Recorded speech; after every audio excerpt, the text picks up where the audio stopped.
নিরিবিলি মরুভূমির পথে হাঁটছিল এক নারী। সমাজ তাকে চিনত এক পতিতা হিসেবে। পাপের অন্ধকারে ডুবে থাকা সেই নারীর জীবনে সেদিন ঘটেছিল এক অবিশ্বাস্য ঘটনা। হঠাৎ সে দেখল একটি কুকুর কূপের পাশে দাঁড়িয়ে আছে। তীব্র পিপাসায় তার জিহ্বা বের হয়ে গেছে, হাঁপাচ্ছে, যেন মৃত্যুর দুয়ারে দাঁড়িয়ে। চারদিকে কেউ নেই, কিন্তু নারীর হৃদয়ে জেগে উঠল করুণা। সে নিজের মোজা খুলে নিল, অড়নার সাথে বেঁধে কূপের ভেতর নামালো, কষ্ট করে পানি তুলে আনল, আর সেই অসহায় কুকুরটিকে পান করালো। একটি ছোট কাজ, কিন্তু ছিল হৃদয়ের গভীর থেকে আসা দয়া।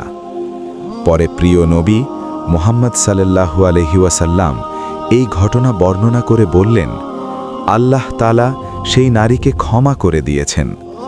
এ কথা শুনে সাহাবায়ে কেরাম জিজ্ঞেস করলেন, ইয়া রাসূলাল্লাহ, পশু পাখির সাথে ভালো ব্যবহার করলেও কি আমরা সওয়াব পাব? তিনি উত্তরে বললেন, হ্যাঁ, প্রত্যেক প্রাণীর সাথে ভালো ব্যবহার করার মধ্যেই সওয়াব আছে। এর থেকে আমরা শিক্ষা নিতে পারি, এক ফোঁটা দয়া, একটি ছোট মানবিকতা আল্লাহর কাছে হতে পারে মুক্তির কারণ। আজ আমরা কত সহজে অবহেলা করি, কিন্তু হয়তো একটি ছোট দান, একটি ভালো ব্যবহার, একটি সাহায্যের হাত আমাদের জন্য জান্নাতের দরজা খুলে দিতে পারে।